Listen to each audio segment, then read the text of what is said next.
ॐ नमः सिद्धिभ्यः। ॐ नमः सिद्धिभ्यः। ॐ नमः सिद्धिभ्यः। निर्मल ज्ञान परिठिया कम कलंक डहेवी। अव्वल दौ जेड़ परु ते सब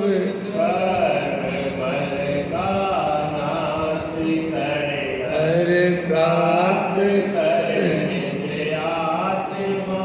जो लीन नम करन संत जिनके गुणों के वे वर्धमान मान जिन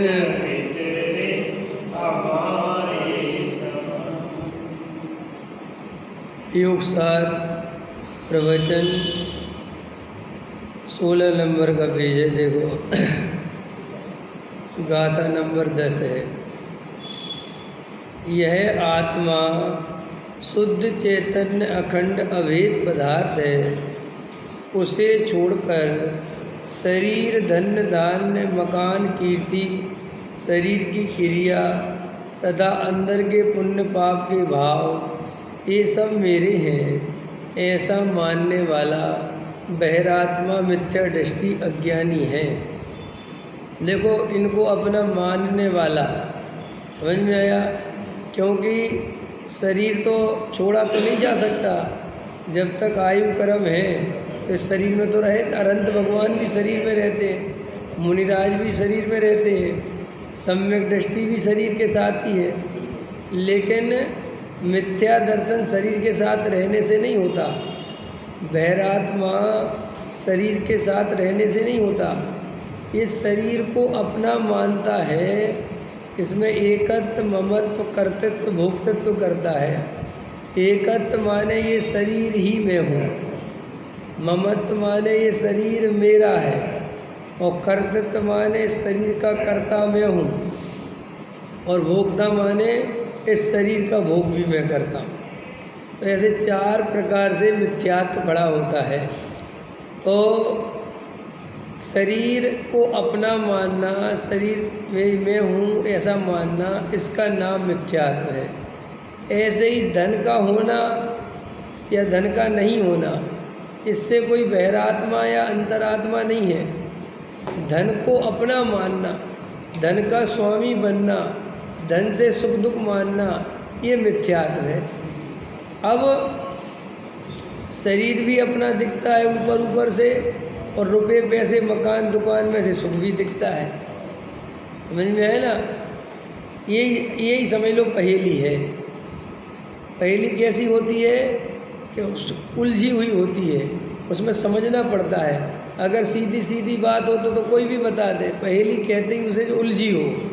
ऐसे ही ये वस्तु जो स्वरूप है, कहने को तो बिल्कुल 6 द्रव्य हैं और कोई किसी का कर्ता धर्ता नहीं है, लेकिन जीव और पुद्गल के बीच में ऐसा निमित्त नैमित्तिक संबंध है और ऐसा सिस्टम बना हुआ है कि जीव जब तक विशेष एकांत में बैठकर वस्तु स्वरूप का गहराई से अभ्यास नहीं करेगा, जीव और पुद्गल की अलग अलग पहचान नहीं करेगा, तब तक उसे सम्यक दर्शन की प्राप्ति नहीं हो सकती। क्योंकि स्वरूप ही ऐसा है। कोई कहे कि हम पूजा पाठ कर लेते हैं, भक्ति कर लेते हैं, व्रत उपवास कर लेते हैं, साधु बन जाते हैं, इससे तुम्हें शरीर और आत्मा भिन्न भिन्न नहीं दिख सकता।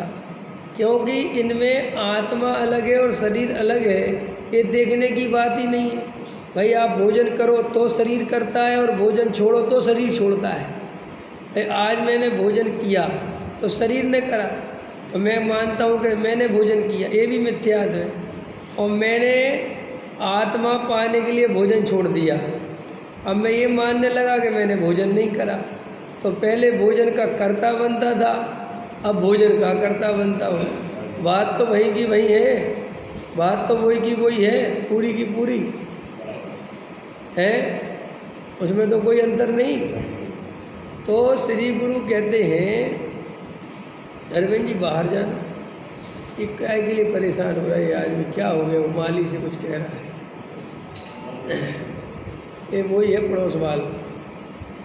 अब समय जो भी हो, अब वहाँ पे कोई है नहीं। देखो ध्यान से, तो प्रॉब्लम ये है कि उसे छोड़कर मैंने कोई व्रतशील संयम दया दान पूजा भक्ति करके जो सम्यक दर्शन आदि की या मोक्ष मार्ग की प्राप्ति करना चाहता है वो कर नहीं सकता। क्यों नहीं कर सकता? ऐसे लोग लॉजिक देते ना, क्यों नहीं कर सकते भाई? इसलिए नहीं कर सकते कि शरीर और आत्मा भिन्न भिन्न पदार्थ हैं, और वो शरीर मूर्तिक है, पुद्गल है, और आत्मा अमूर्तिक है। आत्मा दिखता तो है नहीं, और जो तुम व्रतशील संयम करते हो वे तो जड़ की क्रियाएं हैं, नहीं समझ? वे तो शरीर के माध्यम से होने वाली क्रियाएं हैं। अब तुम उन क्रियाओं के कर्ता भोक्ता अपने को मानते हो कि मैंने व्रत करा, मैंने उपवास करा, मैंने एक क्रिया करी, मैंने एक क्रिया करी, मैंने ये करा। तो भाई साहब, ये जो कर्तापन का भूत है और मैंने किया, यही तो मिथ्यात्व है। अब जब तुम मिथ्यात्व का नाश मिथ्यात्व से करोगे तो होगा कैसे? जितने भी तथाकथित धार्मिक लोग हैं, जितने भी मिथ्या दृष्टि संत साधु हैं, त्यागी वृत्ति ब्रह्मचारी हैं, पंडित हैं, कोई भी है, हम तुम में सब है, मिथ्यात्व का नाश केवल और केवल भेद ज्ञान करने से होता है। ये लाइन बिल्कुल मत भूलना। अगर मोक्ष मार्ग का आपको आगे बढ़ना है मोक्ष मार्ग में, तो भेद ज्ञान से ही बढ़ा जा सकता है। भेद ज्ञान के अलावा कोई उपाय नहीं है।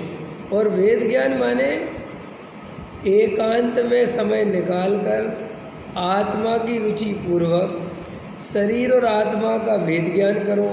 शरीर की पहचान क्या, आत्मा की पहचान क्या, आत्मा की पहचान के बाद अब शरीर आदि से भेद ज्ञान करते हुए अपनी दृष्टि को अपने स्वभाव पर ले जाओ, अपनी आत्मा पर ले जाओ।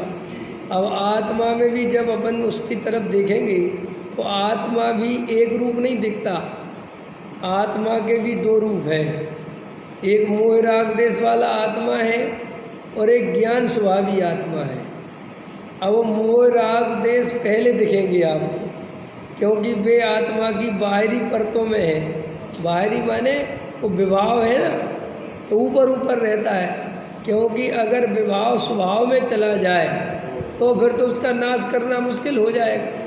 भाई बुखार है तो वो शरीर के ऊपरी तल पर रहता है, अगर बुखार अंदर चला जाए, हड्डी में चला जाए, तो आदमी का जीना मुश्किल हो जाए और उस बुखार का नाश करना बहुत मुश्किल पड़ जाता है। समझ में आया कि नहीं आया? और ज़्यादा दिन रह जाए तो मर जाता है। हमें जो टेम्परेचर बढ़ता है हमारा 101 डिग्री बुखार है, तो वो कहाँ रहता है? ऊपर ही ऊपर। ऐसे ही जो मोह राग देश के परिणाम है, जो विभाव है, वो वास्तव में आत्मा के मूल स्वभाव में कभी नहीं होता। आत्मा का जो त्रिकाल स्वभाव है वो तो एक ज्ञायक भाव रूप ही है, और ऐसा नहीं है कि वो स्वभाव कहीं दबा हुआ है। वह आत्मा एक स्वभाव रूप परिणमित भी हो रहा है। समझ में आया? एक स्वभाव रूप क्या हो रहा है? परिणमित भी हो रहा है। अब जो मोह राग देश के परिणाम हैं, जो कसाय के परिणाम हैं, वे वास्तव में आत्मा के मूल स्वभाव में नहीं है। वे आत्मा की जो विकारी पर्याय है, और विकारी पर्याय होती है एक एक समय की, पर्याय होती एक एक समय की है, तो वो विकार होता है एक समय की पर्याय में। ठीक है कि नहीं? तो जैसे शांति से बैठकर पहले तो स्त्री पुत्र मकान दुकान आदि इनसे भेद ज्ञान चाहिए, समझ में आया? इनसे वेद ज्ञान के बाद शरीर से वेद ज्ञान चाहिए। और वेद ज्ञान करोगे किस आधार पर? जब स्वाध्याय के माध्यम से इन 6 द्रव्यों का, 7 तत्वों का, द्रव्य का, गुण का, पर्याय का, निमित्त का, उपादान का, जब बिल्कुल एकदम क्लियर कट स्वरूप समझोगे, ये आधा अधूरा समझने से काम नहीं चलेगा। जैसे अब आप लोग हैं, मान के चलो, ये स्वाध्याय सुनते हो, तो इसका बहुत गहरा असर क्यों नहीं हो पा रहा? एक तो सबसे बड़ी कमी है कि आत्मा की उतनी गहरी रुचि नहीं है जितनी होनी चाहिए, एक कमी है। दूसरी कमी, जो आत्मा को प्राप्त करने के उपाय हैं वे सच्चे उपाय ढंग से नहीं करते। जैसे टोडामल जी साहब ने लिखा कि जो सामान्य श्रोता हैं वे स्वाध्याय सुनते हैं तो सुनते ही चले जाते हैं, समझ में, कोई निर्धारण नहीं करते कि आज प्रवचन में क्या बात आई। कोई भावुकता वाली बात आ जाएगी तो आँख से आंसू आ जाएंगे, या अरे रे बहुत अच्छा बता दिया, मैं तो बस एक गायक हूँ, अरे संसार में महा दुख है। ऐसा थोड़ी देर के लिए संसार के दुखों को याद करके थोड़ा मन उसका भावुक हो जाएगा और कहेगा आज तो स्वाध्याय में बहुत अच्छा आया, बहुत बढ़िया हो गया, समझ में आया? और फिर घर जाके 2-4 घंटे के अंदर वो भावुकता चली जाएगी, सब भूल भाल जाएगा और फिर अपने संसार में रच पच जाएगा। तो ये सामान्य श्रोता, जो अधिकतर 90% श्रोता ऐसे ही होते हैं, कोई वस्तु स्वरूप का गहराई से विचार नहीं करते। जैसे अभी 6 द्रव्य का देखो, 6 द्रव्य की परिभाषा सीख लेना अलग बात है। भाई जीव किसे कहते, पुद्गल किसे कहते, धर्म अधर्म, आकाश काल, ये सब आपने सीख ली, थोड़ी बहुत परिभाषाएं, आधी अधूरी याद भी हो गई। फिर 7 तत्व आधे अधूरे सीख लिए, कर्म सीख लिए, द्रव्य गुण पर्याय, लेकिन उनको एकांत में बैठ के स्वयं ने निर्णय पूर्वक निर्णय नहीं किया कि जीव माने ये, पुद्गल माने ये, धर्म माने ये, अधर्म माने ये, जीव माने ये, अजीब माने ये, आश्रम माने ये, बंद माने ये तुमने बैठ के शांति से एकांत में निर्णय नहीं किया, सुन लिया। फिर तुमने क्या किया कि काम इतने सारे पकड़ रखे धर्म के नाम पर कि पूजा भी छूट ना जाए, कल्याणक भी ना छूट जाए, पारसनाथ का शिखर जी में ना छूट जाए, समझ में, कोई क्रिया ना छूट जाए। आज तो अष्टमी है, आज तो चतुर्दशी है, आज तो ये है, आज तो वो। तो एक तो पहले ही तुम्हारे पास समय तो है नहीं ज़्यादा, और वो जो आत्मा के निर्णय करने के लिए समय चाहिए, वो सारा समय तो तुम क्रियाकांड करने में लगा लेते हो। अब आत्मा का निर्णय करोगे तो कब करोगे? तो कई लोग कहते पानी छानो तो उसमें भी चढ़ना नहीं होगा, ऐसे कि नहीं, तो क्या चढ़ना नहीं होगा? ये चढ़ना नहीं होगा ये देखो, ये पानी छान रहा है ना, ये भी जीव है, और हमने इसको भी जीव देखा और अपने को भी जीव देखा, तो हमने इसको बचा लिया। समझ में आया कि नहीं? मिथ्यात्व हो गया, मैं जीवों की रक्षा करता हूँ, मैं पानी छान के पीता हूँ, ये मिथ्यात्व हो गया है, आपको पता भी चला है। अरे ऐसे में तुम पानी छानना छोड़ दें क्या? किसने कहा पानी छानना छोड़? किसने कहा पानी मत छान? लेकिन तुमने सारी ताकत तो इसी में खर्च कर ली। वेद ज्ञान करने का समय कहाँ है? क्रिया कांड में देखो, एक क्रिया कांड से धर्म होता तो आगम में पहले क्रिया कांड बताते वो लोग, पहले चौथा गुणस्थान नहीं बताते। मैंने पहले 5वां गुणस्थान होता चौथा, और चौथा होता 5वां। नहीं आई समझ में? भाई उनने क्रम रखा ना, और उनने क्या रखा? वस्तु स्वरूप में क्रम है, किसी ने रखा थोड़ा ही है। उनने पहले चौथा गुणस्थान रखा, और चौथे गुणस्थान का नाम क्या है? अविरत सम्यक। और 5वें गुणस्थान का नाम क्या है? देश व्रत सम्यक। तो भाई अगर व्रतों से धर्म पहले होता, माने सम्यक दर्शन व्रतों से होता, देश व्रत, तो भाई वो पहले रखना था कि भाई 5वें गुणस्थान को पहले रखो और चौथे को बाद में रखो, क्योंकि चौथे में तो सम्मेलन होगा ना उसे। और तुम्हारा क्रियाकांड से सम्मिश्रण होगा, तुम ये मानते हो, तो फिर तो सर्वज्ञ देव को पहला गुण स्थान जो धर्म का बताना था वो उनको 5वां बताना था। मैंने शास्त्रों में ऐसा लिखा होना चाहिए था कि यदि सम्यक दर्शन प्राप्ति करनी है तो पहले व्रतों का पालन करो, पहले नियम पालो। ऐसा तो कुछ लिखा नहीं। और तुम जो ये बोलते हो ना, ये भी तुम्हें आगम का ज्ञान नहीं है कि पानी छान कर पीना चाहिए, रात्रि भोजन का त्याग करना चाहिए, और क्या बोलते हो, जमी कंद आदि का त्याग होना चाहिए, बाजार की चीज़ों का त्याग, ऐसा बोलते ना। ये सब शास्त्रों में 5वें गुण स्थान से लिखा है वर्णन। ये तो सामान्य श्राव का आचार है। श्राव का आचार समझ गए, कुल का आचार। माने ये तो अपन जैनी हैं और जैनियों की ऐसी स्थिति है कि वे रात्रि भोजन करें तो काय के जैनी, इतना विवेक तो उनमें होना ही चाहिए।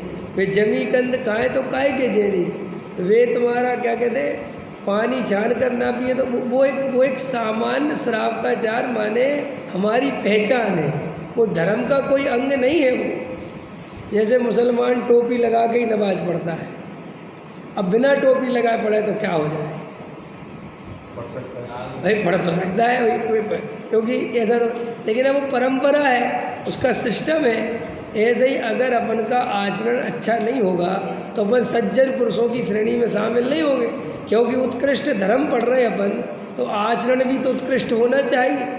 भाई जज है, जज की ड्रेस अलग होती है, कमिश्नर होता है, कमिश्नर की ड्रेस अलग होती है, लेकिन वो ड्रेस से कमिश्नर नहीं होता है, वो कमिश्नर तो अपने ज्ञान से होता है। तो कोई कहे जब कमिश्नर ज्ञान से होता है, जज अपने ज्ञान से होता है, तो पैंट शर्ट पहन के आ जाए सुप्रीम कोर्ट में, जीन्स टी शर्ट पहन के आ जाए, नहीं, उस पद की एक मर्यादा है। लेकिन उस जो वो कपड़े वपड़े हैं उससे उसके ज्ञान का कोई संबंध नहीं है। मतलब वो जब पैंट शर्ट में घर में बैठता है तो वो उतना ही बड़ा जज है जब वो कोट पैंट पहन के बैठता है। कि कैसे कि वो जज उस ड्रेस से नहीं हुआ है, वो जज अपने ज्ञान के कारण हुआ है। ऐसे ही त्याग व्रत करने से धर्म नहीं होता, लेकिन जो जीव धर्मात्मा होता है उसका आचरण भी उत्कृष्ट होता है। ये समझो आप भाई, जैसे मान के चलो मैं आत्मा की बात कर रहा हूँ, वेद ज्ञान की बात कर रहा हूँ, तो मैं चींटी को कैसे मार सकता हूँ, मैं गुंडागर्दी कैसे कर सकता हूँ, कर ही नहीं सकता। प्रश्न ये नहीं कि कोई बंधन है, वो भाव नहीं आएगा ऐसे काम करने। और तुम क्या सोचते हो, हमने पढ़ाई क्या करा दी है, ऐसा भाव नहीं आवे तुम ये कोशिश करो। अरे भाई ये भाव कोशिश करने या नहीं करने से थोड़ी आता है। तुम तो आत्मा का स्वरूप समझो, वेद ज्ञान करो, तत्व निर्णय करो, तो अपने आप ही कसाय बंद हो जाएगी। तो 90% श्रोता तो वास्तव में आत्मा की रुचि वाले नहीं हैं, क्रियाकांड की रुचि वाले भी नहीं है। हकीकत बात तो ये है, वो क्रियाकांड करना आसान है क्योंकि उसके लिए अलग से कुछ नहीं करना पड़ता, और धर्म का भ्रम होता है। कल मैं टोडामल जी साहब का 7वां अधिकार पढ़ रहे हैं, बच्चों को पढ़ा रहे हैं, तो कल उसमें टोडामल जी साहब ने देव का अन्यथा स्वरूप जो लिखा है उसमें साफ साफ लिखा है, ज्ञानी से ज़्यादा भक्ति अज्ञानी को होती है और अति अनुराग होके भक्ति करता है, ऐसा लिखा है। तो उसमें लिखा टोडामल जी ने कि अति अनुरागी होकर अज्ञानी भक्ति क्यों करता है, तो जवाब दिया, भक्ति को मुक्ति का कारण जानता है। क्या मास्टर जी, भक्ति को, और साफ साफ लिखा है नीचे पढ़ना, और वो पंचास्ती गाय की टीका का है। मैं तो सोचता था वो टोडामल जी ने लिखा, फिर मैंने कल ध्यान से देखा तो नीचे कोट है कि पंचास्ती गाय की टीका में लिखा हुआ है, मैंने वो आचार्य की बात है। तो मैं ऊपर उसमें लिखा है टोडामल जी ने कि ज्ञानी चूंकि स्वभाव को भी बंध का कारण मानता है, इसलिए उसको तीव्र भक्ति का राग नहीं आता। तो कितने सोचो आप, और वे बात भी ठीक है भाई। जैसे मैं अभी मंदिर जाऊँ मान के चलो, तो मैं बहुत तेज़ तेज़ नहीं बोलूँगा, बहुत तेज़ तेज़ नहीं पढ़ूँगा, बहुत तेज़ तेज़ नहीं गाऊँगा, समझ में। और 4 लोग अगर खड़े होंगे तो मैं तो पीछे ही से दर्शन कर लूँगा और मन ही मन एक स्तुति बोल लूँगा, नहीं भी बोलूँगा, और 1 आधा ही मिनट दर्शन करूँ और आ जाऊँ। क्योंकि मुझे तो भगवान का स्वरूप पता है ना, ये लेते हैं ना देते हैं, ये तो वीतरागी है। और वीतरागी है तो मेरा काम तो मेरे से होगा। तो मैं भगवान की तरफ ना ज़्यादा देखकर किसकी तरफ देखूँगा, जो मेरी मुक्ति का कारण है। और मैं तो चूँकि मुक्ति का विलासी हूँ भाई, ज्ञानी काय का विलासी है, मुक्ति का। उसे तो पूरा पता है ना भगवान कुछ देते हैं ना लेते हैं, और ना पुण्य का विलासी है। उसमें दूसरा कोट डाला टोटमल जी ने कि एक तो मुक्ति को, भक्ति को मुक्ति का कारण मानता है, दूसरा क्या लिखा कि उसको पुण्य आदि बंध का कारण मानता है, और ये पुण्य चाहता है। क्या चाहता है कि भक्ति करने से, प्रक्षाल पूजा पाठ करने से पुण्य बनेगा, और पुण्य की चाह बहुत है। जैसे पुण्य की चाह है वो 1 नंबर का मिथ्या दृष्टि है। कोई कैसा पुण्य की चाह अच्छी नहीं है क्या? पाप से तो अच्छा पुण्य है ना, अशुभ से तो बचना चाहिए। तो सुनो, प्रश्न है, तुम अशुभ से क्यों बचना चाहते हो और शुभ क्यों करना चाहते हो? इसके पीछे आपका अभिप्राय क्या है? आप बताओ भाई, आप पुण्य क्यों चाहते हो, क्या कारण है? 100% आप भोग सामग्री के लिए पुण्य चाहते हो, और भोग सामग्री अपने आप में पाप है। क्योंकि धन दान रुपया पैसा मकान दुकान इनका नाम परिग्रह है कि नहीं? और परिग्रह सबसे बड़ा पाप है कि नहीं? तो तुम पुण्य के बदले पाप ही तो चाहते हो। तो टोटमल जी सामने लगा, मूल में पाप ही है।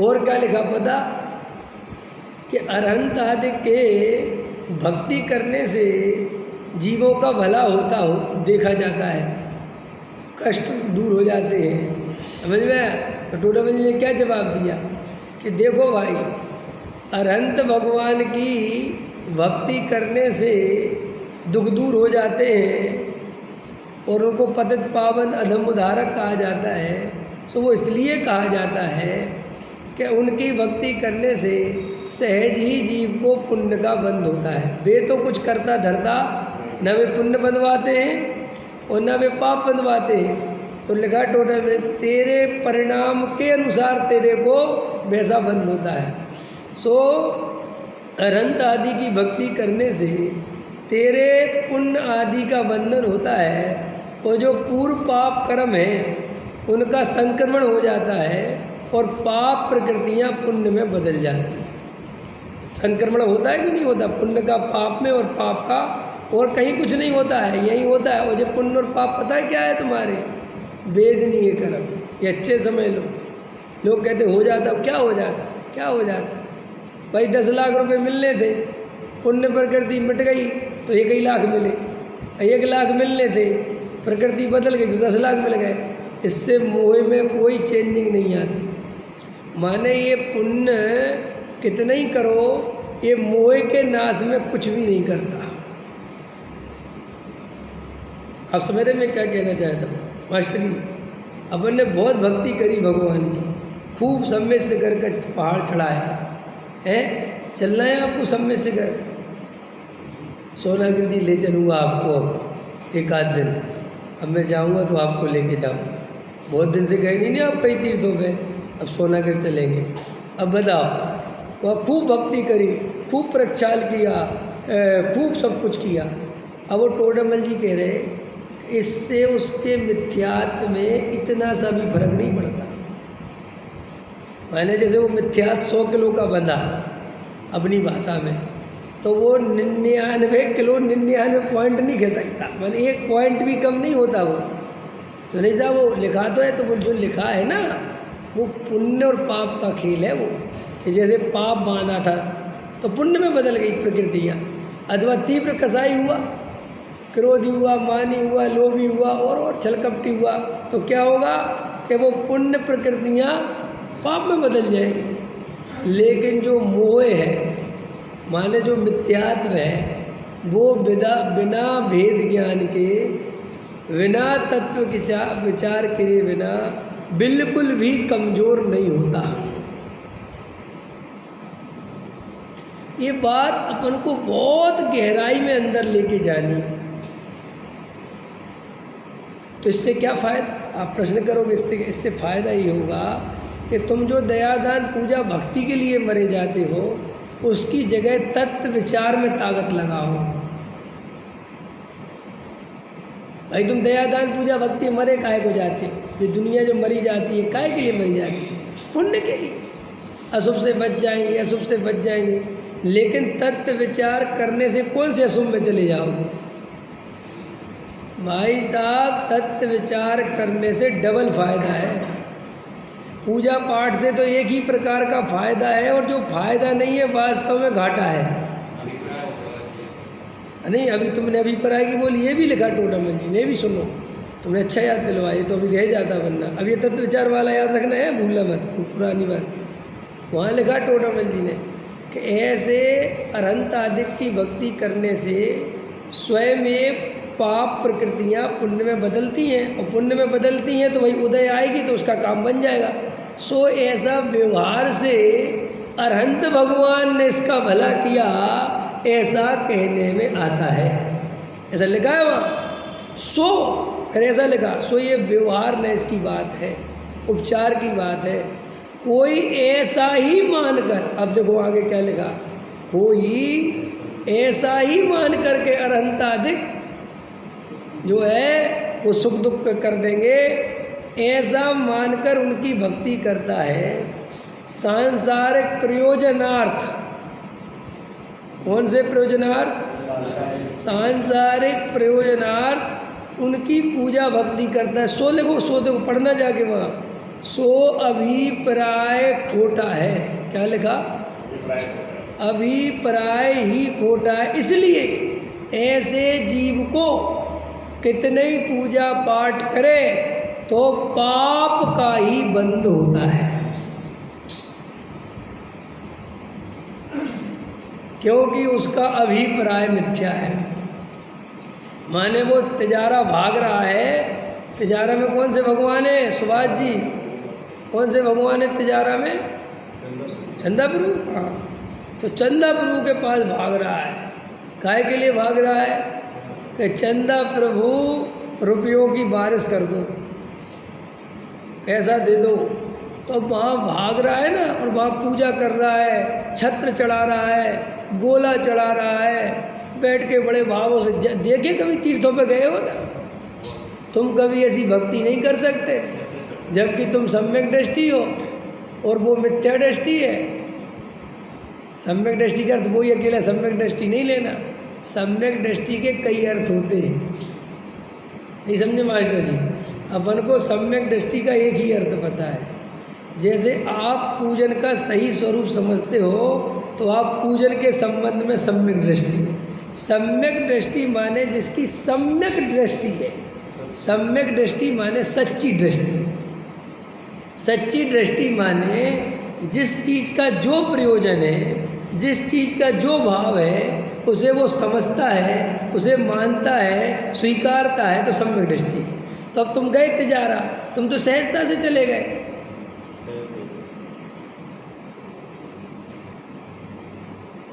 नहीं समझ में आया? एक बार मैं और दादा तिजारा गए, डॉक्टर साहब और मैं।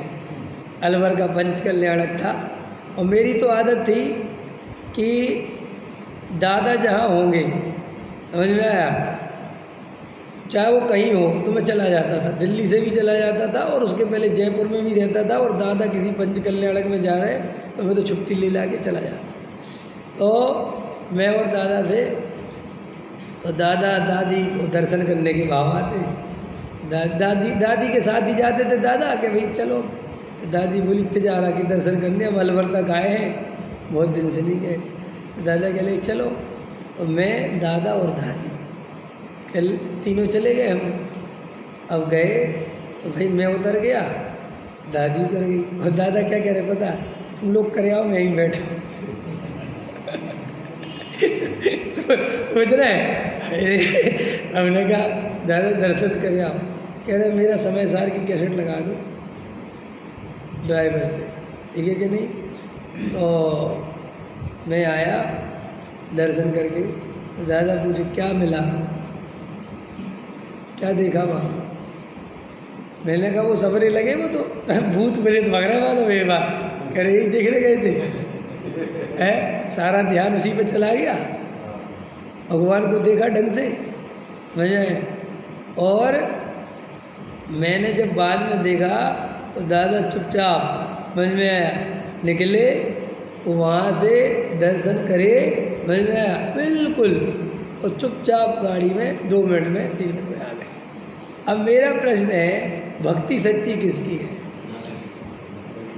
लेकिन ये जगत कभी सच्ची भक्ति पहचान ही नहीं सकता, कभी जान ही नहीं सकता। वो तो क्योंकि वो तो पूजा पाठ करो, भगवान के सामने नाचो कूदो तो भक्ति मानता है।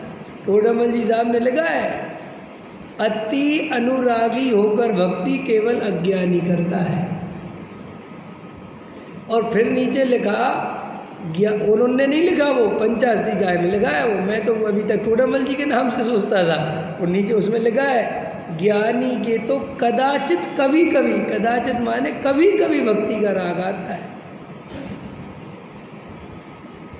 वो भी कैसा मास्टर जी, क्या लिखा, मूल संस्कृत में लिखा है, तीव्र राग ज्वर, क्या तीव्र राग का ज्वर चढ़ता है तो ज्ञानी को कभी कभी भक्ति का भाव आता है। नहीं आए सहजता में उसका खूब स्वाध्याय भक्ति चल रही, कोई जरूर जब पढ़ता है लिखता है स्वाध्याय करता है अपना आत्मचिंतन करता है, बढ़िया, यही तो करना है। करना क्या है भाई, हमें कोई, हम भगवान की पूजा करने के लिए थोड़ी बने हैं, हम तो भगवान के निमित्त से आत्मा की पूजा करनी है। हमें तो आत्मा में रमना है, आत्म स्वरूप में रहना है। तो अगर हम आत्म स्वरूप में रह ही रहे हैं और हमारे अंदर आत्मचिंतन चल रहा है तो हम सही आज्ञा सम्यक्त का पालन कर रहे हैं कि भगवान जिनेंद्र देव की आज्ञा हम मान रहे हैं, वो पूजा करने वाला नहीं मान रहा। क्यों नहीं मान रहा? क्योंकि भगवान ने पूजा करो ये आज्ञा दी ही नहीं।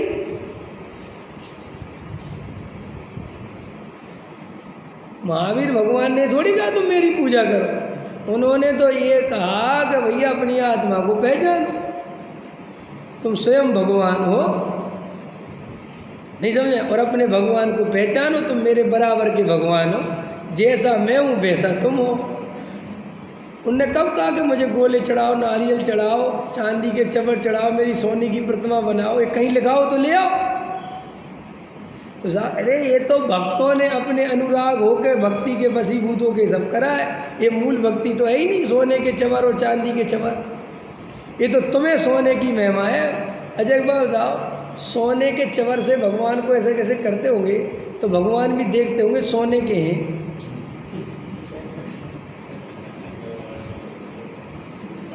और अगर स्टील के कौन से होते हो, चांदी के, और चांदी के करते होंगे सुभाष जी तो कहते होंगे चांदी के।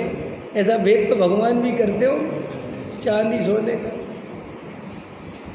भाई साहब, जो भगवान ऐसा भेद करे वो जिन शासन में भगवान नहीं है। अरे भगवान तो छोड़ो सुभाष जी, जो साधु ऐसा भेद करे कि कोई भक्त उसको सोने की थाली से आरती करे और कोई भक्त के पास सोने की थाली नहीं, बेचारा स्टील की करे, उसका करे, है ना। तो मुनिराज को उस सोने की थाली वाले के प्रति विशेष राग आ जाए और चाहे वो स्टील की थाली वाले पर राग नहीं आए और ये तो बेकार है, तो वो सच्चा साधु नहीं है। जैन दर्शन को पढ़ो, समझो, वीतरागी भगवान को पूछो क्या होते हैं वीतरागी भगवान। लक्ष्मी जी की पूजा करो, कौन लक्ष्मी जी, कहाँ बैठी पे लक्ष्मी जी? करते ना लक्ष्मी की पूजा दिवाली पे, है करते तो नहीं हो, छोड़ देना, ये सब मिथ्यात्व है। कि क्यों? तर्क लगाओ, बुद्धिमान हो, 33 करोड़ देवी देवता हैं हिंदुस्तान में। समझ में आया? कितने करोड़ हैं? और भारत की जनसंख्या कितनी है? 30 पंचे 150, सीधा गलत है नहीं। एक देवता पे 5 आदमी आते हैं। एक देवता पे कितने बैठे? तो बताओ, एक देवता 5 का भला नहीं कर पा रहा। भाई एक देवता अगर 5-5, जैसे मोदी जी ने सांसदों से कहा था ना कि एक एक गांव ले लो गोद, ऐसे एक देवता 5-5 आदमी गोद ले ले तो हिंदुस्तान का भला हो जाए। है? ले ले, लेकिन कोई नहीं आता। भूखमरी, गरीबी, बाढ़, भूकंप सब तो आ रहे हैं प्रकृति में। ये देवी देवता कर क्या रहे हैं? तुम मानते हो ना इतने देवी देवताओं को, तुमसे पूछो भैया तुम कर क्या रहे हो? जी मरे जा रहे हम। और ये गरीब तो तुमसे ज़्यादा बेचारे भगवान को पूछते हैं। तुम और हम उनके बराबर नहीं पूछ सकते। तुम्हारी हमारी भक्ति तो 2 कौड़ी की है। कैसे? देखो, तुम्हारे घर में जब 2 किलो घी रखा होता है तब तुम भगवान को इतना सा दीपक जलाया है। उदाहरण के लिए, जलाना नहीं चाहिए, मुझ अर्थ में नहीं कह रहा। क्या कह रहा हूँ दिनेश जी? तुम्हारे घर में कितना किलो घी रखा? 2 किलो। तब जाके तुम उसमें से 20 ग्राम जाके वो दीपक में लगाया। ये क्या भक्ति हुई? 2 किलो तो तुमने अपने घर में रख लिया। भक्ति देखना हो तो गरीब की, बेचारे पे घी 20 ग्राम है लेकिन खुद सूखी रोटी खा जाता है और भगवान को घी का दीपक जला देता है। बोलो भक्ति ज़्यादा किसकी है? उस भक्ति के सामने तो तुम्हारे सोने के चवर 2 कौड़ी के हैं। देखा है कभी ऐसा? देखा है? देखो भाई, मैं तो आए दिन देखता हूँ, क्योंकि मेरा तो लेबरों से बहुत पाला पड़ता है और कभी कभी मुझे लेबर को बुलाने उसके घर भी जाना पड़ता है। कभी कभी उसके माल भी डालने जाना पड़ता है। तो मैं देखता हूँ, मेरी तो आदत है, अपन धार्मिक बुद्धि लेके बैठे तो विकल्प तो आता ही है। किसको जला रही है दीपक? कौन है ये? हमारे भगवान है। और वो सब जानते हैं कि ये विद्वान है, वे भी जानते हैं, हमारी लेबर भी। तो कहते पंडित जी आप इतना नहीं जानते, आप तो बहुत बड़े पंडित जी हो। ये भगवान है। अच्छा ठीक है, हाँ भगवान तो है, ये तो मैं कुछ नहीं कह रहा, तेरे भगवान है। क्या जलाया तूने? दीपक जलाया। तो तेल का जलाया कि घी का जलाया? घी का जलाया। और तू रोटी तो सूखी खाती है, तेरा लड़का सूखी रोटी खाता है। हाँ तो हमारे पास घी है कहाँ? जितना लाते भगवान के लिए लाते। हमने कहा तेरा भगवान गजब का भगवान है भाई। पेट काट काट के बेचारी घी का दीपक जला रही। कितने साल से जला रही? तो 20 साल से जला रही। कितने साल की हो गई? 55 साल की हो गई, 60 साल की हो गई अम्मा। और तेरे को अभी नहीं समझ में आया कि भगवान तेरी कुछ नहीं सुन रहा? तेरी गरीबी कुछ तो दूर करनी चाहिए ना उसे। तो उसके दिमाग में पता क्या है कि क्या पता भगवान के घर में जो है देर है अंधेर नहीं है, आज नहीं तो कल हो जाए। और एक एक आशा की ऐसी किरण जगी है कि वो लगा है लगा है लगा है। और हम ये नहीं कह रहे कि वो तुम दीपक जा, लेकिन उसकी भक्ति तुमसे ज़्यादा है, क्योंकि तुम तो बनियाई बुद्धि से भक्ति करते हो। 10 रुपये पहले बचा लोगे और 1 रुपया मंदिर में डालोगे। इतनी हिम्मत है कि पूरे के पूरे डाल दो। वो वेदांता ग्रुप का मालिक है, अमेरिका में रहता है। वो कहाँ रहता है? उसने 21,000 करोड़ रुपए का दान दिया है। 21,000 करोड़। हमारे बिहार का ही रहने वाला है, पुराना पटना का। वेदांता ग्रुप है ना, उसका मालिक है वो। और उसने अपना पूरा 75% प्रॉपर्टी दान कर दी। तुम 25% कर सकते हो? है 5 ही कर दो। 25। अरे 25 बताओ तुम। 25% लाओ, 25 लाओ। तुम पे 1 करोड़ है ना, तो 25 लाख दे के जाओ मंदिर को। हो गए भाई साहब। इन मंदिरों में कमी है क्या? काय को दे? ये तुम तर्क मत लगाओ, अंदर अपने लोभ कसाय को देखो। तुम जो बाहर से मत घुमाओ, अंदर अपनी स्थिति देखो कि क्या है। नहीं समझ में आया कि नहीं आया? पकड़ में आया कि नहीं आया?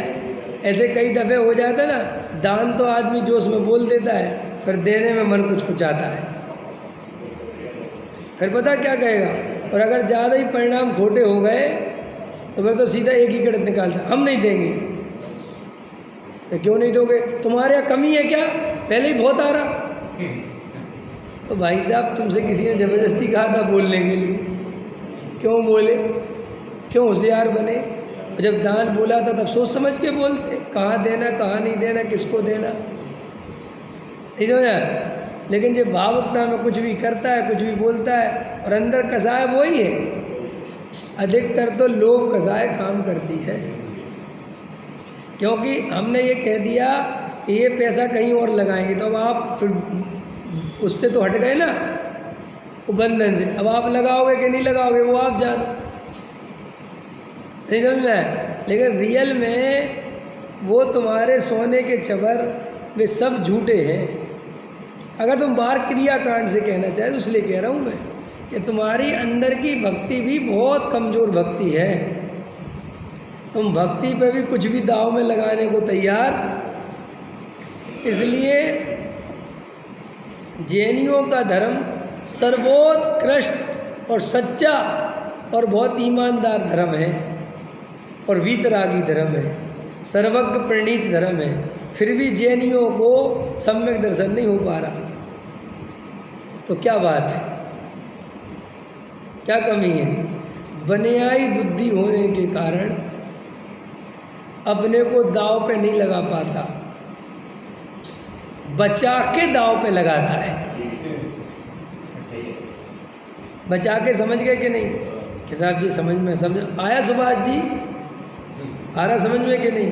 सुभाष जी आते तो मुझे अच्छा लगता है, आया करो। देखो बचा के दाव पे लगाता है माने है, हाँ वो निश्चय व्यवहार तो छोड़ो तुम, वो तो बहुत दूर की बात है। ये बचा के माने पैसा भी बचा रहे और धर्म भी होता रहे, घर गृहस्थी भी बढ़िया चलती रहे, बच्चे भी सुखी रहे, मकान भी बन जाए, दुकान भी बन जाए, ये भी हो जाए और भगवान सम्यक दर्शन भी हो जाए, ये बचा के। और वो जो निश्चय व्यवहार का बोला टिंकल, वो भी है कि व्यवहार भी ना छूट जाए और थोड़ा निश्चय भी ले ले। लेकिन व्यवहार की पकड़ ज़्यादा है, निश्चय तो छूटा ही हुआ है। क्यों बोलो गो में बच्चे, बताओ आदमी को व्यवहार की इतनी पकड़ क्यों है, निश्चय की क्यों नहीं है?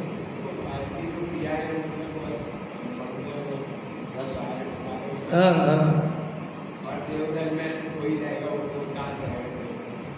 हाँ, आप बताओ नरेश जी, आदमी को हमने निश्चय धर्म समझाया और व्यवहार धर्म समझाया, और हमने ये भी समझाया कि निश्चय धर्म वास्तव में मुक्ति का कारण है और व्यवहार धर्म तो पुण्य है, दया दान है, तो बंधन का कारण है। ये बराबर समझाया।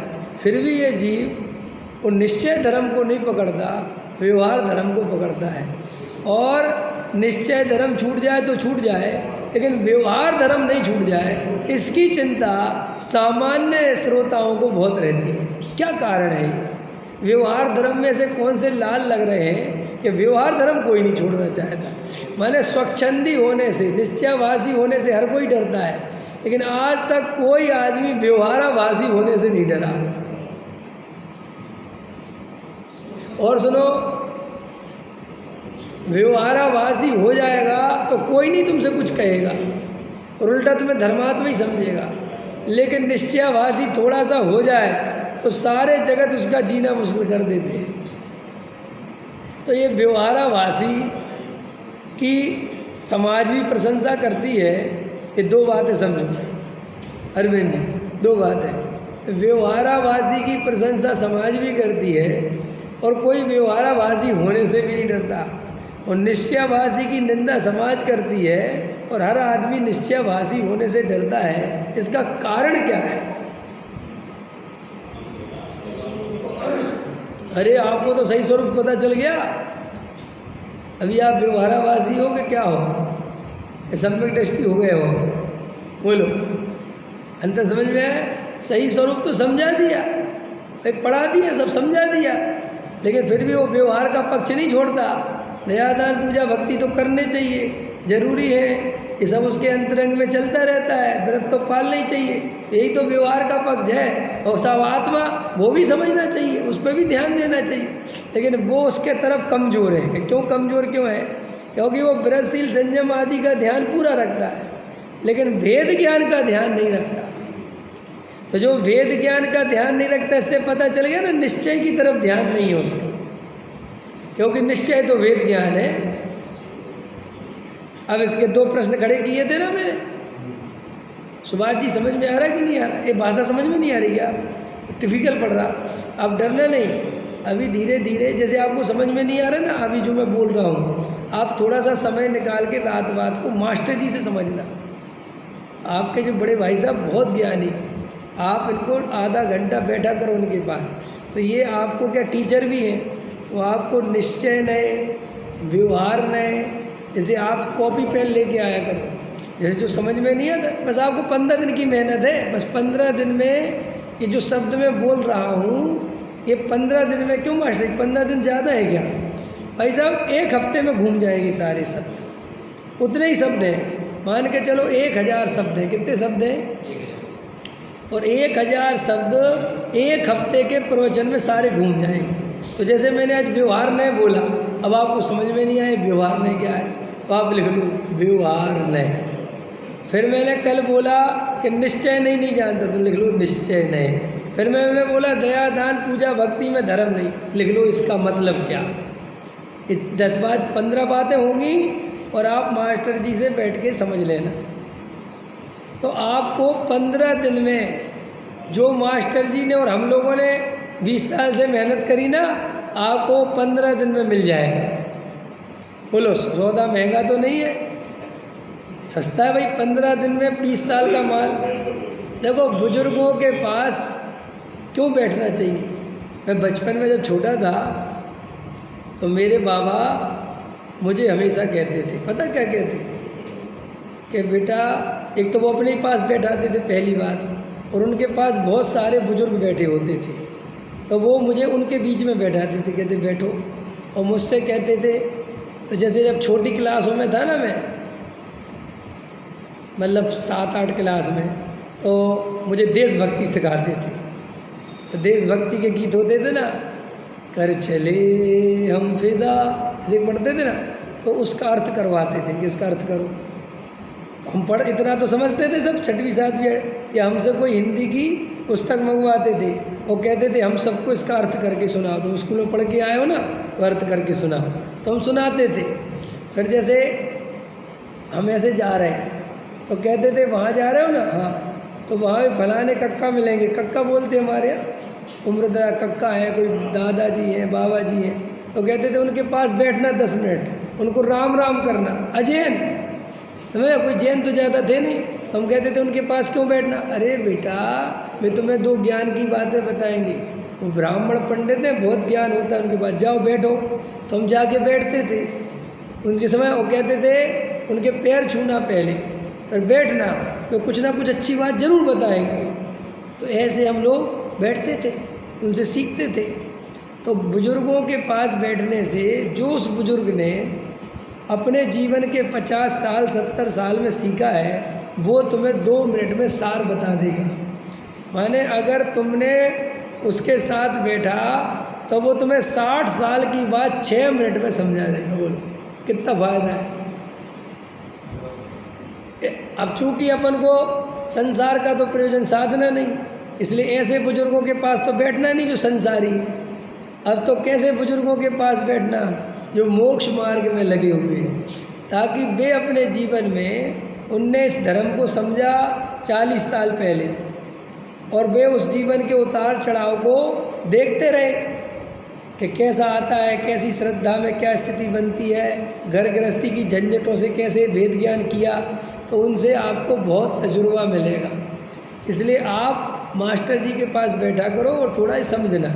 तो मैं क्या समझा रहा था कि जो प्रश्न खड़े किए, समय तो हो गया मेरा, देखो अब देखो जैन साहब समय हो गया अब, लेकिन वो 2 बातें रही, कल बता दूँ क्या? कल तुम लोग याद है एक तत्व विचार रहेगा। देखो निश्चयाभासी और व्यवहाराभासी होने से डरते हैं, ये बोला ना मैंने, और एक तत्व विचार। अब आज नहीं बता रहा, कल बताऊंगा, क्योंकि समय ज़्यादा हो जाता ना, कल बताऊंगा। लेकिन कल याद रखना, याद दिलवा देना, ठीक है कि नहीं? क्योंकि याद नहीं दिलाओगे तो मैं तो क्या पता जो आएगा वो बता दूंगा। क्या याद रखना 2 बातें कि भाई निश्चयाभासी होने से डरता है, व्यवहाराभासी होने से नहीं डरता, और समाज जो है वो व्यवहाराभासी की प्रशंसा करती है और निश्चयाभासी की निंदा करती है, और तत्व विचार आदि से भी पुण्य बनता है। इस पे व्याख्यान करना है, ठीक है, कल बात करेंगे।